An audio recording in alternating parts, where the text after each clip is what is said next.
हरिओम सबको। तो सबसे पहले क्वेश्चन आता है कि योग क्या है? जैसे नाम से ही पता चल रहा है योग मतलब जुड़ना, है ना? मिलन या आत्मा का परमात्मा से मिलन ही योग है ना?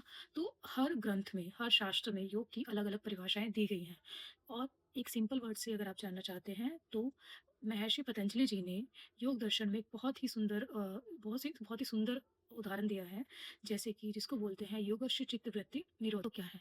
इसमें महर्षि पतंजलि जी बताते हुए कहते हैं कि योग चित्त की वृत्तियों का निरोध ही योग है। अब इसको एक सिंपल लैंग्वेज में आप कैसे समझेंगे?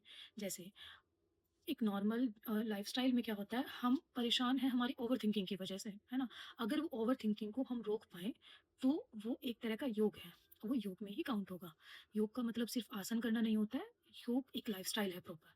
तो चित्त की वृत्तियों का निरोध करना, हमारे माइंड में जो भी थॉट्स आते रहते हैं, जो हमारे गोल को अचीव करने में हमें डिस्टर्ब करते हैं या फिर हमारी जो ज्ञानेंद्रियाँ हैं, मतलब आँख, नाक, कान, मुँह, त्वचा जिनके थ्रू हम संसार को फ़ील करते हैं, हम चीज़ों का भोग करते हैं, तो वो क्या है वो हमारी ज्ञानेंद्रियों के थ्रू हम कर पाते हैं और ज्ञानेंद्रियों के थ्रू ही हमारा माइंड डिस्ट्रैक्ट होता है ना?